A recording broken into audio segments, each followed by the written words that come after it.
Object oriented programming in C++ को हमने start किया हुआ था, जिसका ये थर्ड पार्ट है।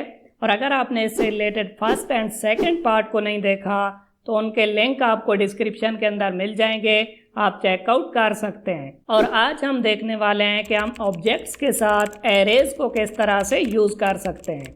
और अगर आपने मेरी C++ प्रोग्रामिंग सीरीज से रिलेटेड प्रीवियस वीडियोस को नहीं देखा तो प्लेलिस्ट का लिंक आपको डिस्क्रिप्शन के अंदर मिल जाएगा, आप चेकआउट कर सकते हैं। अस्सलाम वालेकुम friends, welcome to technical Amar. So last video के अंदर हमने देखा था कि हम क्लास किस तरह से बना सकते हैं, ऑब्जेक्ट क्या होता है, इनकैप्सुलेशन क्या होती है।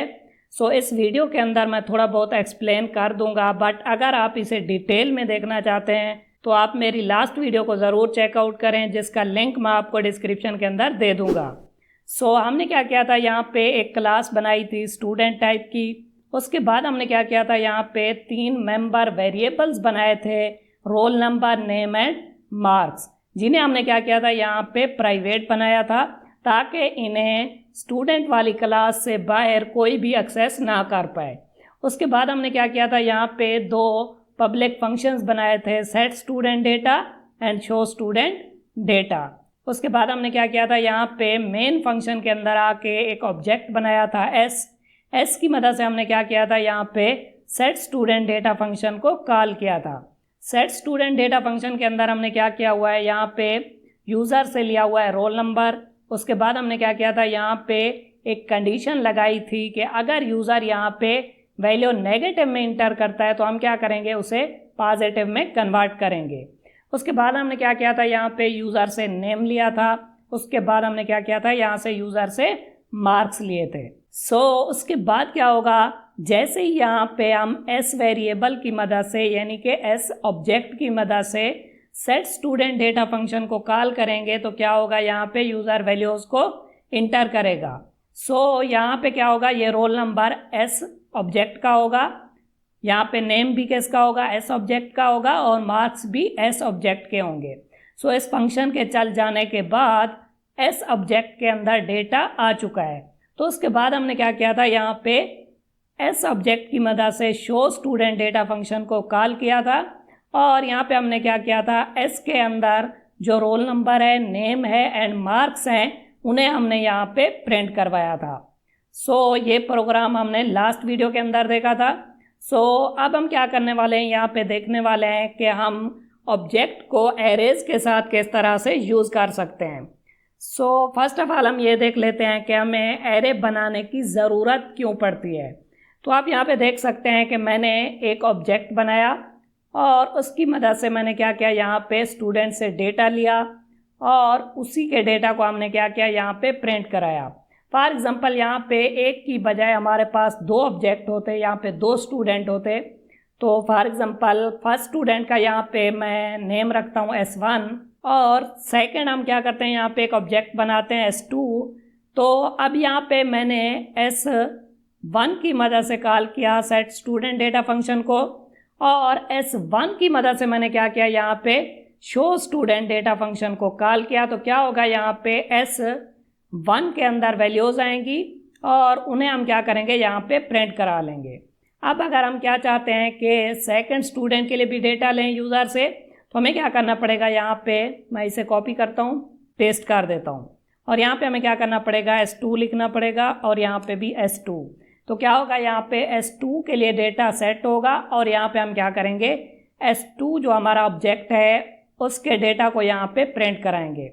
इसी तरह अगर हमारे पास हमें 3 स्टूडेंट्स का डेटा लेना है तो मुझे क्या करना पड़ेगा, यहाँ पे S3 ऑब्जेक्ट बनाना पड़ेगा। तो यहाँ पे हमने एग्जांपल ली हुई है 3 स्टूडेंट्स की। हो सकता है कि हमने 100 स्टूडेंट्स का डेटा लेना हो या फिर 500 स्टूडेंट्स का डेटा लेना हो, तो हमें क्या करना पड़ेगा, यहाँ पे 500 टाइम्स यहाँ पे इन दोनों फंक्शंस को कॉल कराना पड़ेगा। तो इसकी बजाय हम क्या कर सकते हैं, एक एरे बना सकते हैं। तो मैंने आपको बताया था कि अगर हमने मल्टीपल वैल्यूज़ लेनी हैं बट वो सेम टाइप की हैं तो हम क्या करेंगे, एरे बनाएंगे। और अगर आपको एरे का बिल्कुल भी आइडिया नहीं है तो इस पे मैं एक कंप्लीट वीडियो बना चुका हूँ, जिसका लिंक आपको डिस्क्रिप्शन के अंदर मिल जाएगा, आप चेकआउट कर सकते हैं। सो हम क्या करेंगे, यहाँ पे बजाय इसके कि हम इंडिविजुअल ऑब्जेक्ट्स को बनाएं, हम क्या करेंगे, यहाँ पे एरे का यूज़ करेंगे। तो मैं क्या करूँगा, यहाँ पे एक ऑब्जेक्ट बनाऊँगा और उसे हम क्या करेंगे, यहाँ पे एरे बना लेंगे। तो यहाँ पे हम लगाएंगे स्क्वायर ब्रैकेट और उसके अंदर हम क्या करेंगे, साइज मेंशन करेंगे। अब अगर आपने 5 स्टूडेंट्स का डेटा लेना है तो आप क्या करेंगे, यहाँ पे लिखेंगे 5, तो क्या होगा, यहाँ पे 5 ऑब्जेक्ट्स बनेंगे। इसी तरह अगर आपने 500 स्टूडेंट्स का डेटा लेना है तो आप क्या करेंगे, यहाँ पे 500 एज ए साइज मेंशन करेंगे। तो यहाँ पे क्या होगा कि एक एरे बनेगा 500 का, तो यहाँ पे 500 ऑब्जेक्ट बन जाएंगे। तो इस तरह आप क्या कर सकते हैं कि अगर आपने सेम टाइप का डेटा लेना है तो आप एरे का यूज़ कर सकते हैं। तो मैं क्या करता हूँ, यहाँ पे आपको समझाने के लिए जस्ट 3 स्टूडेंट्स का डेटा लेता हूँ। आपने क्या करना है, यहाँ पे अपनी रिक्वायरमेंट के हिसाब से एरे का साइज सेट करना है। तो उसके बाद हम क्या करेंगे, यहाँ पे इसे मैं यहाँ से इरेज कर देता हूँ और उसके बाद हम क्या करेंगे, यहाँ पे एक लूप लगाएंगे ताकि हम क्या कर सकें, यहाँ पे एरे को उसके साथ यूज़ कर सकें। तो मैं क्या करता हूँ, यहाँ पे एक वेरिएबल बनाता हूँ आई, जिसे हम क्या करेंगे, लूप के अंदर यूज़ करेंगे और यहाँ पे हम फॉर लूप को यूज़ करते हैं। आई की वैल्यू को मैं स्टार्ट करूँगा 0 से, क्योंकि एरे के इंडेक्सेस 0 से स्टार्ट होते हैं। और यहाँ पे आई लेस आर इक्वल टू 2, क्योंकि हमारे पास जो लास्ट एलिमेंट होगा उसका इंडेक्स क्या होगा, 2 होगा। 0 1 2 इस तरह हमारे पास क्या हो जाएंगे, 3 ऑब्जेक्ट्स हो जाएंगे। उसके बाद मैं क्या करता हूँ, आई की वैल्यू को यहाँ से इंक्रीज़ करता हूँ और हम क्या करते हैं, इस लूप की बॉडी बना लेते हैं। इस लूप की बॉडी के अंदर हम क्या करेंगे, यहाँ पे इस फंक्शन को कॉल कराएंगे। तो मैं क्या करता हूँ, इसे यहाँ से कट करता हूँ और यहाँ पे पेस्ट कर देता हूँ। तो अब हम क्या करेंगे, यहाँ पे S1 नहीं लिखेंगे बल्कि हम यहाँ पे एरे का यूज़ करेंगे। तो हम यहाँ पे लगाएंगे स्क्वायर ब्रैकेट। उसके बाद हमने क्या करना है, यहाँ पे हमारे पास 3 ऑब्जेक्ट्स हैं। जो फर्स्ट ऑब्जेक्ट है उसका इंडेक्स क्या होगा, 0, सेकंड वाले का 1 और थर्ड वाले का 2, 0 1 एंड 2। तो यहाँ पे हम अगर 0 लिखेंगे तो क्या होगा, हमारे पास जो फर्स्ट ऑब्जेक्ट है उसके लिए हम डेटा को सेट करेंगे। बट यहाँ पे मैं 0 नहीं लिखूँगा बल्कि यहाँ पे मैं लिखूँगा आई। तो फर्स्ट टाइम जब ये लूप चलेगा तो आई की वैल्यू 0 होगी। तो यहाँ पे क्या होगा, फर्स्ट स्टूडेंट के लिए हम यहाँ पे डेटा लेंगे। उसके बाद जब हम फर्स्ट स्टूडेंट के लिए डेटा ले लेंगे यहाँ से, तो क्या होगा, ये लूप दोबारा चलेगा। तो आई की वैल्यू इंक्रीज होके 1 हो जाएगी। तो यहाँ पे S1 यानी कि सेकंड स्टूडेंट। तो सेकंड स्टूडेंट के लिए भी हम क्या करेंगे, यहाँ से डेटा लेंगे। इसी तरह जब तक ये लूप चलता रहेगा तो हम क्या करेंगे, यूज़र से स्टूडेंट्स के लिए डेटा लेते रहेंगे। तो इस तरह हम क्या कर सकते हैं कि एरे का यूज़ कर सकते हैं और यहाँ पे मल्टीपल ऑब्जेक्ट्स को क्रिएट कर सकते हैं। तो मैं क्या करता हूँ, यहाँ पे फर्स्ट ऑफ ऑल एक स्टेटमेंट प्रिंट कराता हूँ, cout enter data of student. और यहाँ पे हम क्या करते हैं कि मैं लिखता हूँ आई। तो अगर यहाँ पे मैं लिखूँगा आई तो आई की वैल्यू फर्स्ट टाइम क्या होगी, 0 होगी। तो मैं क्या करता हूँ, यहाँ पे आई के अंदर 1 को प्लस कर देता हूँ। तो यहाँ पे क्या होगा, 0 + 1 1। तो यहाँ पे यूज़र को शो होगा इंटर डेटा ऑफ स्टूडेंट 1 यानी कि फर्स्ट स्टूडेंट का डेटा। और उसके बाद मैं क्या करता हूँ, यहाँ पे लाइन को एंड कर देता हूँ। तो इस तरह क्या होगा, फर्स्ट टाइम जब लूप चलेगा तो यहाँ पे 1 होगा और सेकंड टाइम जब चलेगा तो यहाँ पे 2 होगा। इसी तरह जब तक ये लूप चलता रहेगा तो यहाँ पे पहले ये वाली स्टेटमेंट प्रिंट होगी, उसके बाद यहाँ पे ये वाला फंक्शन कॉल होगा। तो हम यूज़र से यहाँ से डेटा लेंगे। तो अब अगर मैं इसे कंपाइल एंड रन करके आपको दिखाऊं, फिलहाल मैं क्या करता हूँ, इसे यहाँ से कमेंट कर देता हूँ और हम इसे कंपाइल एंड रन करते हैं। आप यहाँ पे देख सकते हैं कि हमें शो हो रहा है इंटर योर रोल नंबर। तो मैं क्या करता हूँ, यहाँ पे रोल नंबर एंटर करता हूँ 5 और यहाँ पे नेम एंटर करता हूँ अमर और यहाँ पे मार्क्स एंटर करता हूँ 90। और अब हमें यहाँ पे शो हो रहा है इंटर डेटा ऑफ स्टूडेंट 2 यानी कि सेकंड स्टूडेंट का डेटा। तो यहाँ पे रोल नंबर में एंटर करता हूँ 10 और यहाँ पे नेम में एंटर करता हूँ रोहन और यहाँ पे हम मार्क्स एंटर करते हैं 95। और उसके बाद हमें यहाँ पे शो हो रहा है इंटर डेटा ऑफ स्टूडेंट 3। यहाँ पे रोल नंबर हम एंटर करते हैं 15 और यहाँ पे मैं नेम एंटर करता हूँ अरहम और यहाँ पे मार्क्स हम एंटर करते हैं 94। तो इस तरह आप देख सकते हैं कि यहाँ पे हमने यूज़र से डेटा लिया, 3 स्टूडेंट्स का हमने डेटा लिया। अगर आपकी रिक्वायरमेंट 5 स्टूडेंट्स की है या फिर 10 स्टूडेंट्स की है तो आप क्या कर सकते हैं कि जो एरे आप बनाएंगे उसका साइज़ आप क्या करेंगे, 10 रखेंगे, 20 रखेंगे अपनी रिक्वायरमेंट के हिसाब से। और अब हम देख लेते हैं कि हम इसे किस तरह से प्रिंट करवा सकते हैं। अब मैं क्या करता हूँ कि इसी लूप को यहाँ से कॉपी करता हूँ और यहाँ पे पेस्ट कर देता हूँ। और यहाँ पे हम क्या करते हैं, इसे यहाँ से मैं इरेज करता हूँ। और अब हम क्या करेंगे, यहाँ पे सेट स्टूडेंट डेटा फंक्शन को कॉल नहीं करेंगे, बल्कि यहाँ पे हम शो स्टूडेंट डेटा फंक्शन को कॉल करेंगे। और यहाँ पे मैं क्या करता हूँ कि प्रिंट कराता हूँ डेटा ऑफ स्टूडेंट 1। और यहाँ पे क्या होगा, डेटा ऑफ स्टूडेंट 1 और उसके बाद यहाँ पे show student data function call होगा।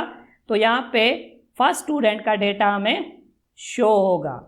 इसी तरह जब लूप दोबारा चलेगा तो यहाँ पे सेकंड स्टूडेंट का डेटा शो होगा, उसके बाद थर्ड स्टूडेंट का डेटा शो होगा। इसी तरह जितना भी आपका एरे का साइज़ होगा आप क्या करेंगे, यहाँ पे साइज़ को मेंशन करेंगे और यहाँ पे आप लूप को चलाएंगे। यहाँ पे हमारे पास 3 स्टूडेंट्स थे तो हमने लूप को चलाया 2 तक। अगर 5 होते तो यहाँ पे हम लूप को चलाते 4 तक, क्योंकि हमारे पास जो लास्ट एलिमेंट होता है उसका इंडेक्स क्या होता है, n-1 होता है। अब मैं क्या करता हूँ कि दोबारा इसे कंपाइल एंड रन करता हूँ। तो आप यहाँ पे देख सकते हैं कि हमें शो रहा है इंटर डेटा ऑफ स्टूडेंट 1 और यहाँ पे हमने क्या करना है, रोल नंबर एंटर करना है। मैं क्या करता हूँ, यहाँ पे रोल नंबर एंटर करता हूँ 5 और यहाँ पे नेम हम एंटर करते हैं अमर और मार्क्स यहाँ पे हम एंटर करते हैं 85। सेकंड स्टूडेंट के लिए मैं क्या करता हूँ, यहाँ पे रोल नंबर रखता हूँ 6 और उसका नेम हम रखते हैं वही रोहन और यहाँ पे मार्क्स एंटर करते हैं 90। और थर्ड स्टूडेंट के लिए हम क्या करते हैं, रोल नंबर रखते हैं 7 और यहाँ पे नेम एंटर करते हैं अरहम और यहाँ पे मार्क्स हम रखते हैं 95। तो आप यहाँ पे देख सकते हैं कि हमें तीनों स्टूडेंट्स का डेटा यहाँ पे शो हो रहा है। डेटा ऑफ स्टूडेंट 1 हमारे पास क्या है, 5 as a roll number, name Amar, marks 85। उसके बाद सेकंड स्टूडेंट के लिए रोल नंबर 6 और नेम रोहन, मार्क्स 90। और थर्ड स्टूडेंट के लिए roll number 7, name Arham and marks 95। इस तरह आप क्या कर सकते हैं कि ऑब्जेक्ट के साथ एरेज को यूज़ कर सकते हैं।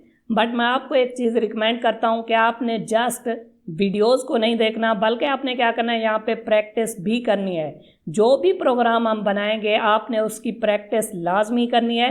अगर आप प्रैक्टिस करेंगे, खुद से प्रोग्राम्स को बनाएंगे, तभी आपकी प्रोग्रामिंग स्किल्स इम्प्रूव होंगी।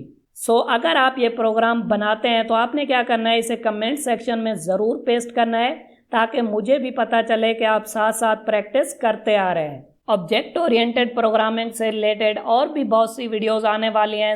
आप क्या करें, मेरी C++ ट्यूटोरियल फॉर बिगनर्स वाली प्लेलिस्ट को ज़रूर एक्सेस करें। इसी प्लेलिस्ट के अंदर आपको तमाम वीडियोस सीक्वेंस में देखने को मिलेंगी। और अगर आप जस्ट ऑब्जेक्ट ओरिएंटेड प्रोग्रामिंग से रिलेटेड वीडियोस को देखना चाहते हैं तो आप मेरी object oriented programming in C++ वाली प्लेलिस्ट को भी यहाँ से एक्सेस कर सकते हैं। और अगर आप C++ से रिलेटेड एग्जाम्पल प्रोग्राम्स को देखना चाहते हैं तो आप मेरी C++ एग्जाम्पल प्रोग्राम वाली प्लेलिस्ट को भी यहाँ से एक्सेस कर सकते हैं। इस प्लेलिस्ट के अंदर मैंने तमाम टॉपिक से रिलेटेड एग्जाम्पल प्रोग्राम्स को कवर किया हुआ है। इन तीनों प्लेलिस्ट के लिंक मैं आपको डिस्क्रिप्शन के अंदर भी दे दूंगा और आई बटन के अंदर भी दे दूंगा। वीडियो अच्छी लगी हो तो वीडियो को लाइक करें और चैनल को सब्सक्राइब करें। Thank you.